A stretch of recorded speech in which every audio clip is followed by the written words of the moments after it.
반갑습니다. 구독, 좋아요 눌러주시고 큰 부자 되시기를 바라겠습니다. 자, CPI 지수가 상당히 잘 나왔죠. 두 달 연속으로 예상치보다 낮게 나왔는데, 그럼에도 불구하고 파월 의장의 발언은 매파적으로 나왔습니다. 증시 모멘텀이 약화가 돼버렸죠. HB 주가는 뭐 흘러가는 게 뻔하죠. 이렇게 흘러갈 겁니다. 자, 지금 이 금리 인상폭 축소에도 미 증시가 하락을 했는데, 자, 지금 나스닥이 0.76% 하락했죠. 그리고 다우가 0.4% 하락을 했고, 하락폭이 아주 크지는 않았죠. 크지는 않았다. 지금 워낙에 주가가 많이 내려와 있기 때문에 하락폭이 아주 크게 나타나지는 않을 겁니다. 이제 바닥을 잡는 과정을 좀 계속 찾아가고 있는 상황인데, 이 바닥을 잡는 시간이 좀 길어질 수 있는 상황이 되어버렸다, 이렇게 보시면 되죠. 산타랠리가 일어날 가능성은 점점 멀어져 버렸습니다. 아주 멀어져 버린 그런 상황이라고 볼 수 있고, 자, 여기에 나서 선물까지 추가로 하락하고 있죠. 모멘텀을 찾을 수가 없다 보니까 이거 언제쯤 좋아질까, 이거 답도 없네, 이런 분위기로 지금 흘러가고 있습니다. 자, 지금 내년이 더 문제다 이렇게 나오는데, 연준의 금리는 뭐 0.5% 이렇게 속도 조절은 한다고 했는데 그대로 속도 조절했죠. 12월 달에 속도 조절을 했지만 이 부분은 예상을 하고 있던 부분입니다. 그래서 이 부분은, 이 결정이 난 것 자체는 야, 역시나 속도 조절 실제로 하네, 좋았어 라고 할 수 있습니다. 이걸 갑자기 뭐 0.25로 할 가능성은 없었으니까 0.75가 아닌 0.5 좋다라는 거죠. 좋았습니다. 좋았는데, 자, 그러고 나서 이제 파월 의장의 발언이 훨씬 더 중요하다 그랬죠.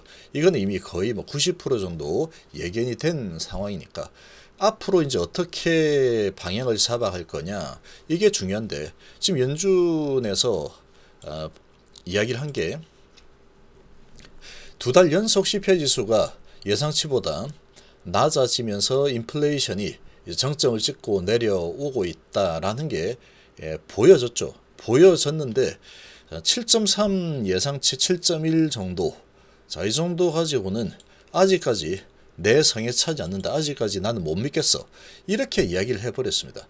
연준 쪽에서 이 파월 의장 아직 갈 길이 남았다, 인플레 하락 확신 전까지는 금리 인하는 없다. 자, 금리 인하가 이제 정점 찍고 언제쯤 나올 거다 라는 시그널이 좀 나와주기를 바랬는데, 아직 갈 길이 좀 남았다라고 하고 언제쯤 될지 모르겠다 그래 버렸죠. 금리 인상에 대한 연준의 공격적 행보가 아직 끝나지 않았다라는 거죠. 자, 지금까지 받은 10월 11월 인플레 데이터의 월별 물가 상승 속도가 반갑게도 감소세를 보이고 있다. 이거는 아주 좋다 이런 거죠. 그러나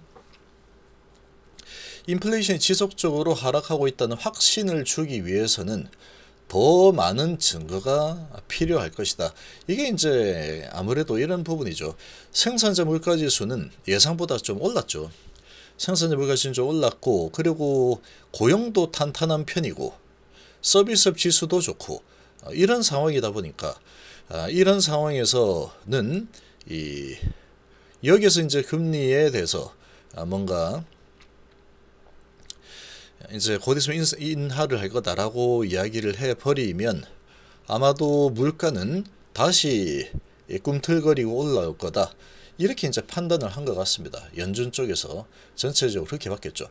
전체적으로 생산자 물가지수도 좀 내려가고, 서비스 지수도 별로 안 좋고, 해고도 많이 되고, 경기도 안 좋고, 일자리도 축소되고, 이런 게 이제 많이 보였다면 이제 좀 확실하네, 그러고 이제 언제쯤 마무리하겠다 이렇게 됐을 텐데, 그런 부분에서 확신이 생기지 않았다라는 거죠.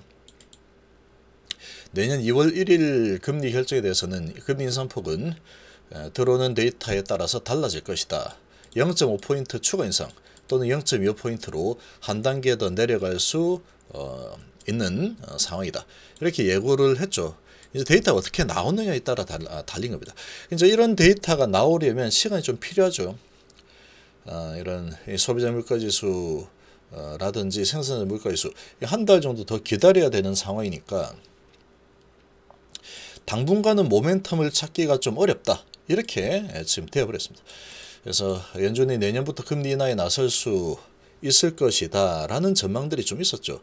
그러니까 상반기 정도까지는 금리 인상을 뭐 하겠지 이런 거였고, 그러나 상반기 정도까지 인상을 하고 나면은 그 다음에는 이제 정점을 찍고 인하를 시작을 할 거다라고 봤는데 예상을 좀 깨는 매파적인 결과가 나왔습니다. 연준 위원 7명이 내년 금리 5.25 이상 전망을 하고 있죠. 자, 이렇게 5.25 정도면 지금 전망치가 지난 9월 달에 4.6%였습니다. 내년 4.6 정도까지 가고 이게 이제 정점이 될 거다. 그러고 이제 금리는 하락하는 추세로 진행이 될 거다라고 봤는데 이게 이제 전망치가 좀 올랐습니다. 아직까지 이제 일자리도 탄탄하고 뭐 이런 상황이다 보니까 소비자 물가지수도 좋고 이런 상황이다 보니 금리 상승을 좀 더 해야 되겠다. 이렇게 지금 바라보고 있죠. 그래서 이 금리 인상의 기간이 좀 길어질 수밖에 없는 그런 상황이 되어버린 모습이다.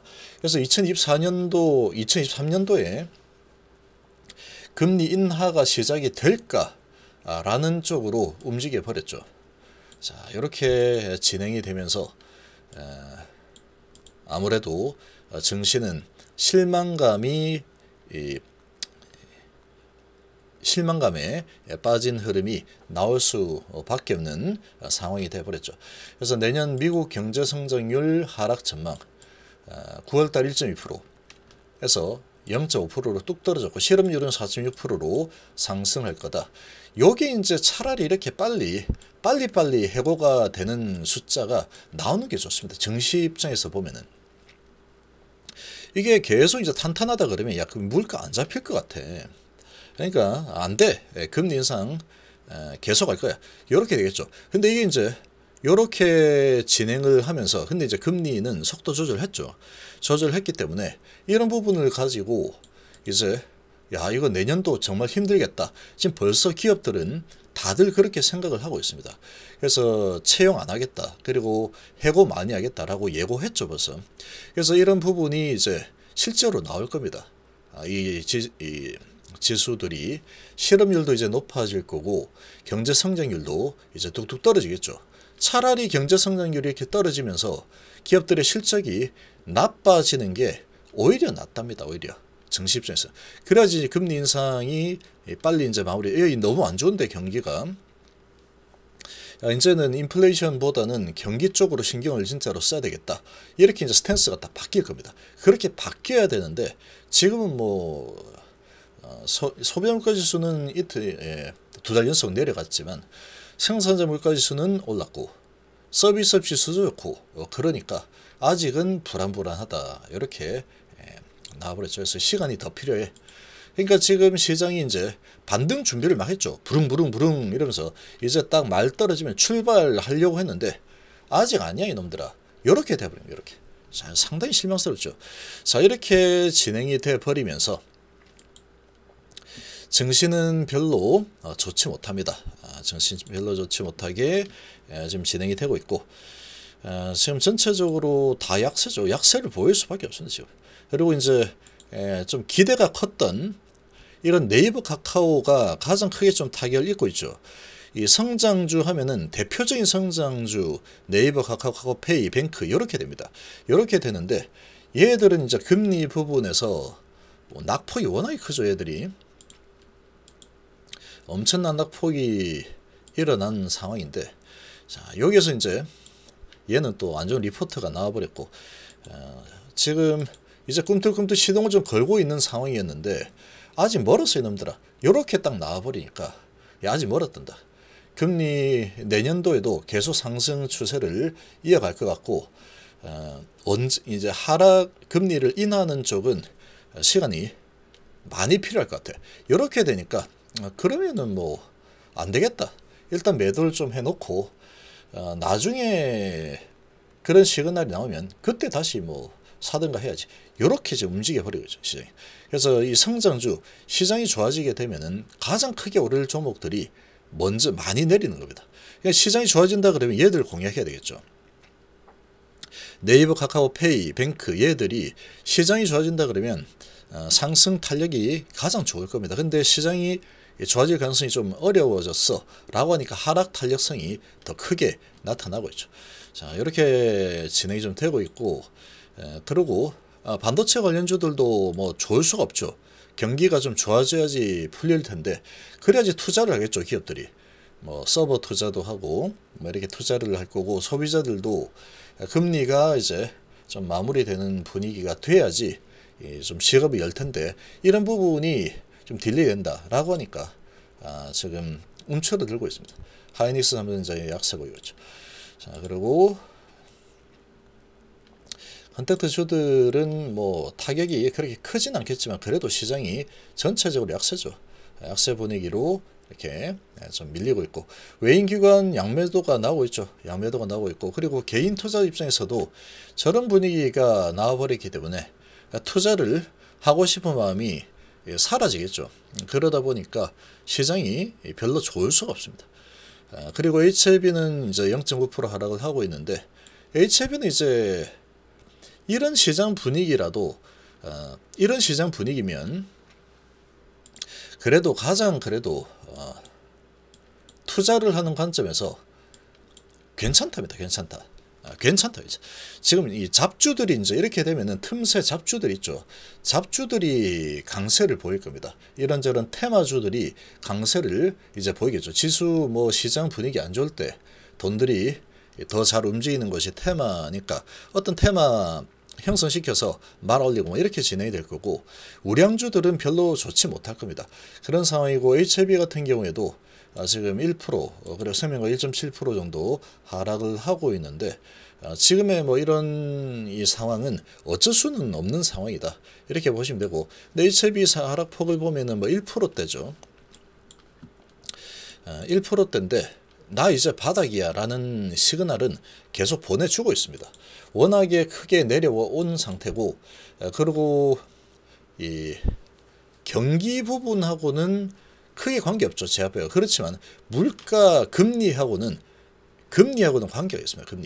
금리라는 부분은 시장의 돈을 얼마나 많이 유통을 시켜주느냐 이런 거기 때문에 좀 관계가 있겠죠. 그래도 이제 경기 침체라는 부분이 다가오고 있다.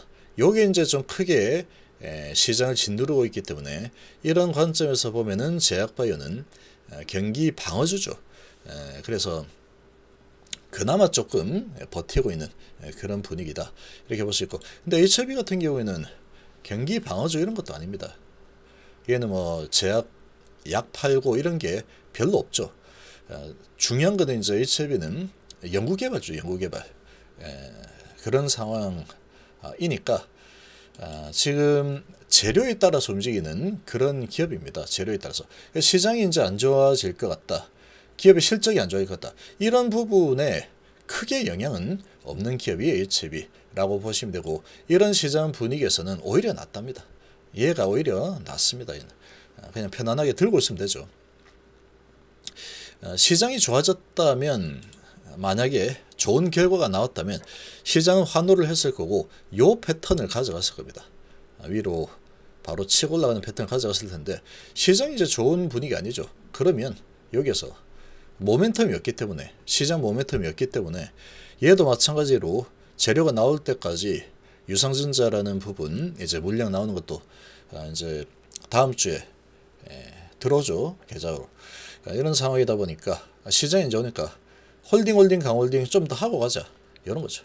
이렇게 행보를 좀 가져가겠다 이런 분위기로 좀 진행이 좀 되고 있다 이렇게 보시면 되고, 그렇지만 나 바닥이야 라는 그런 시그널들이 계속 나오고 있습니다. 여기서 더 크게 밑으로 내려가는 흐름이 나오기는 어려울 겁니다. 지금 워낙에 많이 내려놨기 때문에. 그래서 지금 내려간다 싶으면 저가 매수세가 좀 들어와서 매수를 좀 해주고 있죠. 그러나 이제 추세는 여기서 좀 더 밑으로 밀리는 추세가 나올 가능성은 없습니다. 한마디로 이제 이렇게 이런 식으로 이제 힘 없이 거래 없이 정말 지겨운 정말로 인내 시간을 좀 더 보내 이런 흐름이 전개될 가능성이 좀 커지고 있다. 그러나 이제 바닥권에서 지리한 흐름이 나타날 겁니다. 그러나 이런 시간이 좀 지나고 나면 HB 같은 경우는 뭐 호재들이 다 준비되어 있기 때문에 이런 시간이 좀 지나다가 어느 순간 호재가 나면 위로 쏴버리겠죠. 그런 흐름이 일어날 가능성이 아주 커지고 있는 상황이다. 이렇게 좀 보면 될 것 같습니다.